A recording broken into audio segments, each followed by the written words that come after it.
നമ്മുടെ ഓരോ തെരഞ്ഞെടുപ്പിനും നമ്മുടെ വിജയത്തിൽ വളരെയധികം പ്രാധാന്യമുണ്ട്. ആ തെരഞ്ഞെടുപ്പ് തീരുമാനിക്കുന്നത് നമ്മൾ തന്നെയാണ്. ഒരു രസകരമായ കഥ ഇങ്ങനെയാണ്. ഒരിക്കൽ ഒരു കുന്നിന്റെ മുകളിൽ ഒരു ഗുരു താമസിച്ചിരുന്നു.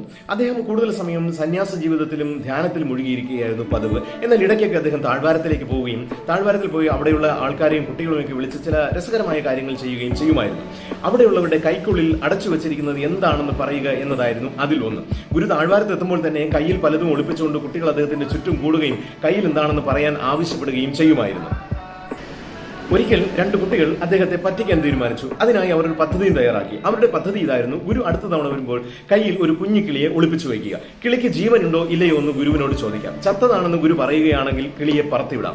ജീവനുണ്ടെന്ന് പറഞ്ഞാൽ ആ കിളിയെ കൈക്കുള്ളിൽ വെച്ച് തന്നെ ഞെരിച്ച് കൊല്ലാം. അങ്ങനെ ഗുരു പറയുന്നത് തെറ്റിക്കാം. ഇതായിരുന്നു അവരുടെ പദ്ധതി.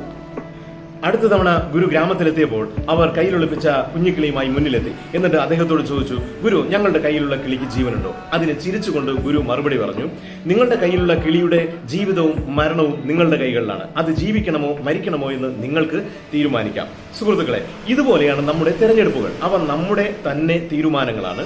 നമ്മൾ ആരുമാകട്ടെ എന്തുമാകട്ടെ, നമ്മുടെ ജീവിതത്തിൽ ഉണ്ടാകുന്ന ഏത് മാറ്റങ്ങളും വിജയങ്ങളും നമ്മുടെ കൈകൾക്കുള്ളിലാണ്.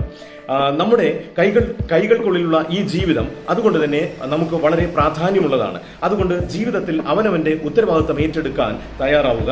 കൃത്യമായി തെരഞ്ഞെടുപ്പുകൾ നടത്തി വിജയങ്ങൾ വരിക്കുക.